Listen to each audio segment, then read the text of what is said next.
Bigfoot. In 1958, some California loggers find giant 16-inch footprints in the woods and decide it's a forest ape. Not a bear, not a prank, a full-on woodland man-beast. They name him Bigfoot, and the legend begins. Man, giant Vicentian. Then, in 1976, the Patterson-Gimlin film drops, 59 seconds of shaky footage showing Bigfoot strutting like he's late to brunch. It's blurry, dramatic, and instantly becomes the most analyzed butt shot in cryptid history. Sightings explode in the Pacific Northwest, where it's foggy, remote, and conveniently camera-proof. He's always 9 feet tall, 800 pounds, and somehow just out of frame. In 1977, the FBI tests Bigfoot hair. Results? Ear. So either Bigfoot's part venison or someone shaved Bambi and mailed it in. Still, 1 in 3 Americans say he's probably real. No bones, no poop, just vibes, merch, and a better approval rating than Congress. Area 51 aliens. In 1955, the U.S. builds a super-secret base in the middle of Nevada's nothingness, slaps Area 51 on it, and tells everyone, don't ask. Meanwhile, UFO rumors are already flying thanks to a 1947 crash in Roswell, New Mexico, where the Air Force first says they found a flying disc, then switches it to weather balloon faster than a PR team with a lawyer on speed dial. The entire area gets so classified, it's literally blurred out on early Google Maps. In 1989, a guy named Bob Lazar shows up and casually drops that he worked on alien tech inside a nearby facility. Gravity-defying crafts, element 115, space-time wobbles. The government denies everything obviously, which makes it sound 10 times more true. UFO sightings pop off in nearby desert towns, locals open alien-themed gift shops, and in 2019, the internet does what it does best, trolls the Pentagon. A Facebook joke to storm Area 51 hits 1.5 million RSVPs. Nobody actually storms, but hundreds show up to vibe in tinfoil hats, and Naruto run past fences guarded by dudes with real rifles. So even though no aliens ever been caught sneaking out for a desert beer run, Area 51 still dominates the extraterrestrial gossip chain. No proof, no aliens, just warning signs, conspiracy theories, and a yearly tourism spike that even the X-Files couldn't script better. The Mothman. In 1966, 2 couples in Point Pleasant, West Virginia are just trying to make out near an abandoned TNT factory when they see it. Glowing red eyes, 10-foot wingspan, and the silent flight skills of a haunted hang glider. The creature doesn't speak, doesn't flap, just stares into their souls and takes off like a ghost bird on a mission. Local papers call it the Mothman. A year later, the town's bridge collapses without warning, killing 46 people. And guess who gets blamed? The guy who wasn't even on the bridge. Conspiracy theorists call him a harbinger of doom. Locals call him a marketing opportunity. Now he's got his own movie, his own statue, and an annual Mothman festival that sells out faster than most Taylor Swift shows. Whether he's a warning from beyond or a guy in a fuzzy suit is irrelevant. He's Point Pleasant's #1 celebrity, and he hasn't flapped a wing since '67. The Loch Ness Monster. America looked at Scotland's Loch Ness Monster and said, cool cryptid, now let's make 2 and sell t-shirts. Enter Champ, the Lake Champlain sea beast,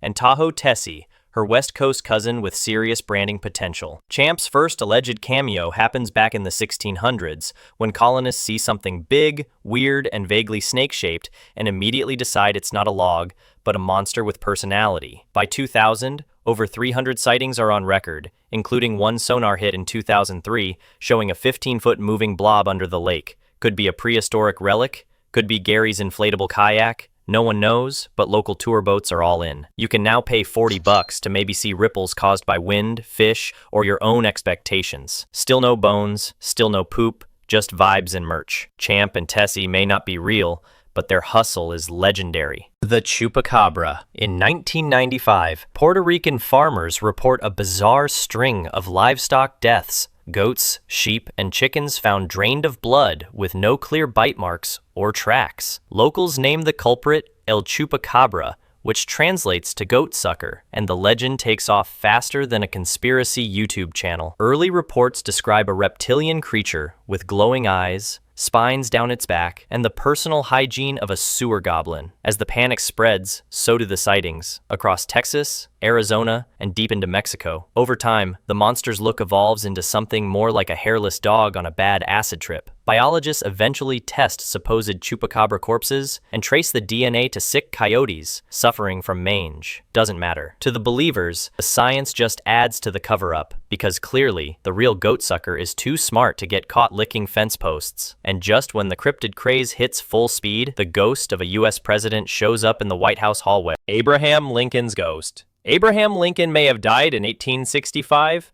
but according to decades of presidential paranoia, he never actually left the White House. Reports of Lincoln's ghost start surfacing in the early 1900s and just keep coming. Across administrations, parties, and sanity levels, Winston Churchill famously claims he saw Lincoln's ghost in the nude while staying in the Lincoln bedroom. First Lady Grace Coolidge, Queen Wilhelmina of the Netherlands, and even Eleanor Roosevelt also report seeing or sensing Honest Abe pacing the halls. During the Civil War, spiritualism takes off in Washington, and even Mary Todd Lincoln hosts seances to contact their deceased son Willie. Since then, Lincoln's spirit allegedly lingers, not to haunt, but to protect. Some say his presence spikes during national crises, which is either very comforting or very creepy depending on your approval rating. Lincoln's ghost turned into America's original unsolved mystery. Lizzie Borden. In 1892, Andrew and Abby Borden are found hacked to death in their Fall River home, allegedly with over 40 axe blows. Suspicion lands on Andrew's daughter, 32-year-old Lizzie, who burns a dress right after the murders and gives a shaky alibi. But despite the drama-packed 10-day trial, she's acquitted. No confession, no hard evidence,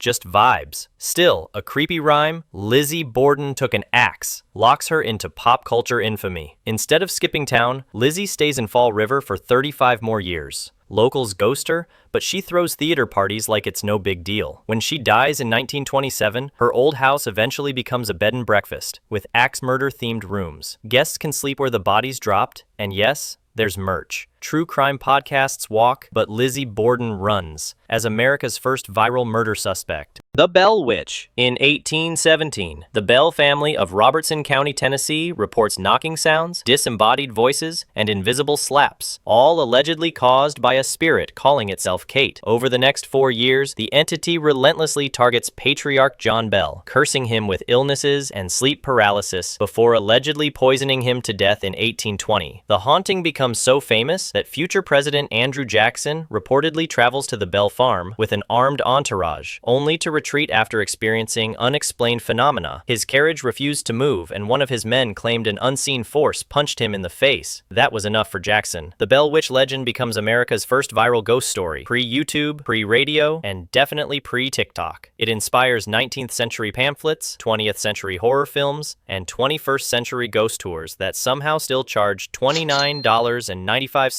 for maybe hearing something. Paranormal enthusiasts say the Bell Witch remains active near Adams, Tennessee, especially when skeptics start asking too many questions, which is probably why people now blame her for creaky floorboards, power outages, and the occasional mysteriously vanished sock. As ghost stories go, she's still punching above her spectral weight, and she's not the only American spook clinging to fame. Thanks for watching. This is just the beginning, so hit subscribe to join me for more exciting content. Drop a comment to share your thoughts or ideas. See you in the next one.